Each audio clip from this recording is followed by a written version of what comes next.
to look at benchmarks internationally where this is being practiced. Of course, South Africa's violent crimes against women and children are well on the increase and were highlighted by several cases in the last couple of weeks. Indonesia, yes, Indonesia, they've been facing the same kind of problem before a spate of similar and very brutal attacks brought about a public outcry to government for something to be done to protect the children in their country. Last year, the case that prompted the president in that country, Joko Widodo, to implement chemical castration was when a 14-year-old girl was brutally gang raped and then murdered while she was on her way home from school. That incident shocked the nation, and 6 months later, chemical castration for convicted paedophiles was passed. Widodo truly believes that this will wipe out this violent crime in their country.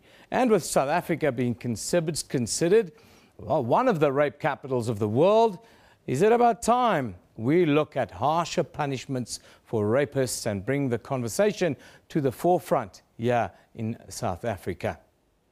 Joining us now from our Pretoria studio this morning is the First Secretary for Information and Socio-Cultural Affairs at the Embassy of the Republic of Indonesia here in South Africa, Mr. Gunarman Nainggolan. A very good morning to you, Mr. Nainggolan. Thank you for being with us. Very good morning to you too. Thank you for inviting me. Can you maybe just set the scene for us and share the experience that Indonesia has gone through and what brought you to the point of chemical castration? Well, as you have mentioned earlier, there was a case of a gang rape of the 14-year-old girl that took place in October of 2015. And there were also two other high-profile rape cases that occurred roughly in the same time. And those cases really, as you mentioned before, bring our nation to a realization that the rape of women and children in Indonesia has come to an alarming rate. And that's when the government decided that these special circumstances requires a special response to deal with the case and ultimately to make sure that these kinds of horrible crimes cannot be repeated again in the future. How has the public reacted to the decision? And also, if you can maybe tell us, how has the start of trying this new procedure worked? Well, the public really welcomes the decisions because for a long time, especially women advocacy group feels that the sentences given to convicted rapists are not in proportion to the crimes that they have committed. And while, yes, the government, along with the parliament, has finalized these new acts in regard to the protection of minors, there will still requires government regulation that serve as a standard operating procedures for executing these acts. And so far, it is still being carefully constructed by the relevant departments in Indonesia. Yeah, in South Africa, some weeks ago, 2 weeks ago now, we had the brutal murder of a young woman named Karabo Mokoena, and there was a huge public outcry, both on social media and in the rest of the country. The case of this 14-year-old girl that was brutally raped by a gang seems similar. How did that incident galvanize the people and cause this wave of change? Well, the rape itself was truly a horrible crime. I think what really galvanized our nation in this case was that the way that she was murdered and how her body was disposed of by the perpetrators. The story was picked up by every news agencies in Indonesia and also along the social media outlets. And it just took on a force of its own, and the women's advocacy groups also staging demonstrations, and also other civil societies that deals with human rights issues, especially the rights of minors. And this issue is just serve as a wake-up call for our nation that there is a serious issue that needs to be addressed immediately. The reports and the information that we have here in South Africa, it says that in Indonesia, around 90% of rape cases go unreported. That we have similar statistics in South Africa that are only about 1 in 10 or 1 in 9 of rape cases are really reported. What do you find in Indonesia? Why is the reporting so low of rape in the country?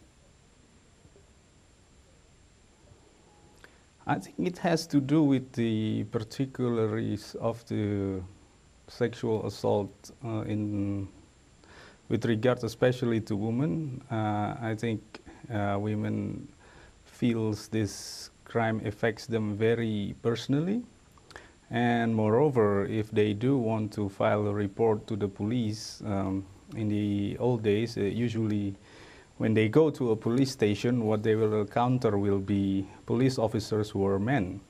And women sometimes are reluctant to, open up their horrible experiences to men. And so the government of Indonesia has taken steps to ameliorate this, and now in every police stations there is at least one female police officer standing by to receive reports from women who have suffered from sexual assaults, so that women will be more encouraged to talk to other women, especially in this case to file a police report regarding the crimes they have suffered.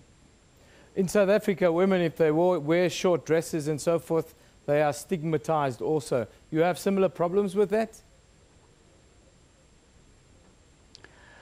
In Indonesia, no. I think, to be honest, there is still a small segment of the population who thinks that sometimes sexual assault is caused by how women dressed or something like that. But we have come to a conclusion that if that were the case, then rape will be suffered only by a certain segment of the women's population. But the fact that it affects every aspect of women population for all ages and more in general, so I think that argument does not have any merit. No. This chemical castration process is a process that brings down the testosterone levels of the, in this case, the convicted criminal. Is this a process that you, after your experience that you've had, considering everything, is it something that you would advise to a nation like South Africa who are battling with not only rape and rape culture, but also issues with crimes against children? Allow me to explain in a more detailed on this issue. Actually, chemical castration is just one additional measures that we take in order to serve as a deterrence to curb this kind of crimes in the future. We also implemented a more severe punishment in regards to sexual assault and rape cases, which includes capital punishment. And the chemical castration is actually an additional punishment to the already established forms of punishment, along with the publication of the names of the perpetrators to the public and the electronic monitoring of the perpetrator. So one of those three additional punishment, including the chemical castration, is only reserved for the most serious perpetrators. For instance, somebody who has committed multiple crimes, and also someone who has committed an especially heinous crimes in this regard. Thank you very much. It's very interesting to hear the views of yourself, considered views they are. Thank you for joining us on Newsroom today. That's from our Pretoria studios. The First Secretary for Information and Social Cultural Affairs at the Embassy of the Republic of Indonesia here in South Africa. His name is Mr. Gunarman Nainggolan, and of course he spoke about, well, 2016 cases that led to Indonesia changing their laws with regards, to attacks on women and young girls. In January, an 11-year-old girl fell into a coma for 6 days and later died of infections. Doctors confirmed that she'd been sexually abused and contracted sexually transmitted diseases from her rapist. It was later learned that the girl was raped several times by her very own father. These are just one of many, many cases. How does the process work? Well, we've tried to find a graphic that shows you how chemical castration and then also the process works. If we can flick it up, Johan. How is the castration performed, firstly? Now, men undergoing this process, they are injected with an anti-androgen to suppress the testosterone produced by their testes. It takes 30 to 45 minutes to work. It must be repeated every 7 days. That's the drawback. That's, of course, why they must also wear the tag so that they can always be monitored where they are. It usually takes a month to recover fully from this procedure. We've also got a further one to try and illustrate how it, or what it look like. There you have it on screen. It reduces a man's testosterone levels and suppresses his sex drive. Either injectable or oral contraceptives can be used, though the injection is preferred because it increases compliance. So was it compliance? It's cut off there. But this is kind of the process. It's a very scientific process. We're asking you our question on our poll today. Should this be something